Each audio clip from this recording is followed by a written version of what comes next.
Hello everybody, it's me, your friendly neighborhood capitalist, and it's time for the Legend of Zelda Phantom Hourglass. But before that, I must tell you The story thus far. Oh, and by the way, this video contains Wind Waker spoilers. You have been warned. Yo, so check this out. After the gods flooded the kingdom of Hyrule in a last-ditch effort to stop Ganondorf, hundreds of years passed with the people living in peace on the islands that popped up. However, Ganondorf managed to survive and hold himself up in the Forsaken Fortress. From this fortress, he was able to have his minions murder the remaining sages that protected the Master Sword, and began a widespread search for Princess Zelda and her Triforce of Wisdom. The former King of Hyrule, chosen due to his ties and yearning for the Hyrule of old, was resurrected by the gods in one more attempt to stop Ganondorf. His spirit was placed into a boat called the King of Red Lions, or Kingy as his friends call him, and he sailed the sea searching for a new hero and the person who carried on the bloodline of Princess Zelda and the royal family. So, back to Ganondorf. In order to find Princess Zelda, he enlisted the help of the Helmarock King, or Helmy as his friends call him. Helmy flew around the sea kidnapping any and all girls that bore a resemblance to Hylian women of old, essentially using the law of large numbers in hopes that one of these girls would turn out to be Zelda. One of these girls was a little girl named Errol, who was the little sister of this boy named Link. And this only happened because old Helmy got distracted while trying to kidnap this pirate girl named Tetra. Since it was all her fault to begin with, Tetra lets Link on her pirate ship and they travel to the Forsaken Fortress to rescue his sister. Unfortunately, Link utterly fails and gets thrown halfway across the sea.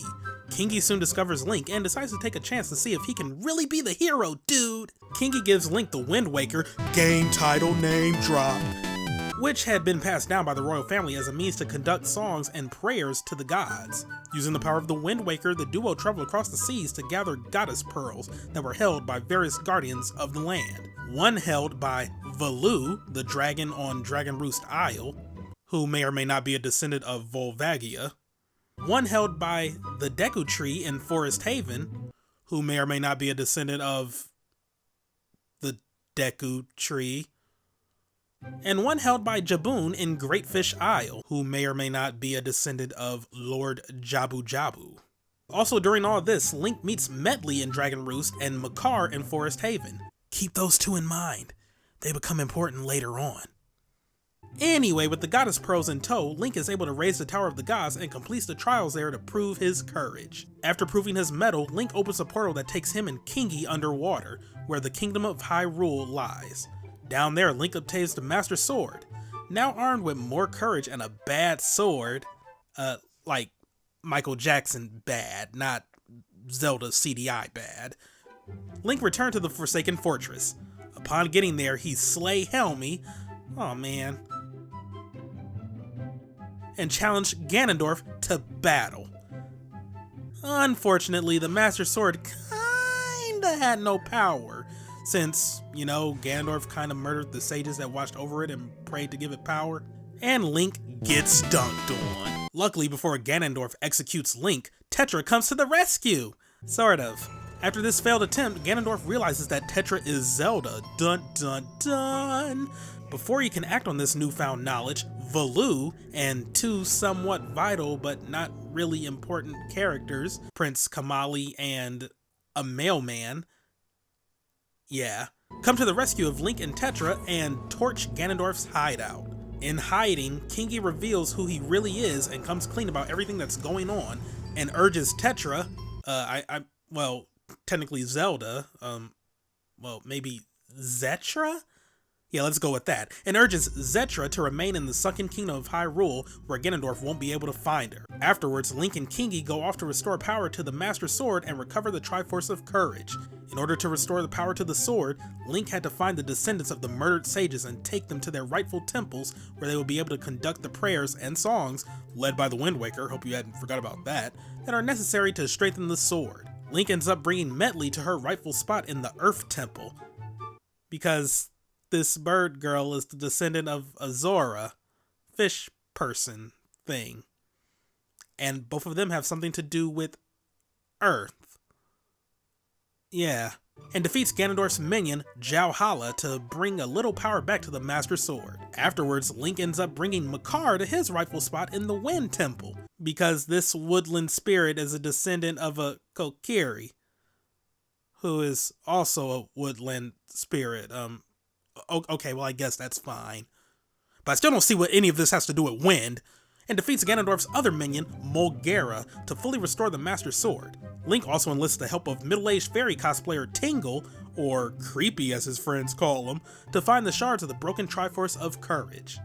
After all that, Link and Kingy return to Hyrule Castle, only to find that Zetra was kidnapped.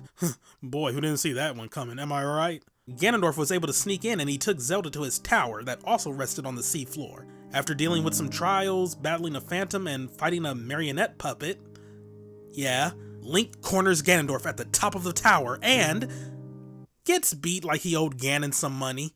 I'd say that was a $20 beatdown right there. After finally having all the pieces of the Triforce in his possession, Ganondorf summons the Triforce and is about to wish for Hyrule to be resurrected so that he may rule over it. But suddenly the King of Hyrule pops up out of nowhere and cock-blocks the utter crap out of Ganondorf by placing his hand on the Triforce and wishing for Hyrule to be washed away, and that a ray of hope will shine on all Hylian descendants and their futures. Ganondorf snaps. Like, seriously. He was broken.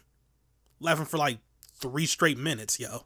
Fortunately, this breakdown gave Link and Zelda enough time to recover, and they battled Ganondorf as the area around them began to flood. After an epic battle, the duo successfully defeated Ganondorf, complete with Link jamming the Master Sword into his skull. Holy crap. Ganondorf turns to stone, never to be resurrected again. In this timeline at least, and the King of Hyrule sends Link and Zelda back to the surface so they can live their lives, while he opts to stay with the disappearing kingdom. Back on the surface, Link and Zelda reunite with their friends and family. Zelda takes on the name of Tetra once again, Link becomes an honorary member of her pirate crew, and the people of Link's home give them a proper send-off as they sail in search of adventure and new lands capable of becoming the new Hyrule. However, this thirst for adventure would soon put Link and Tetra in grave danger in a distant land. And that's when we get to the events of Phantom Hourglass.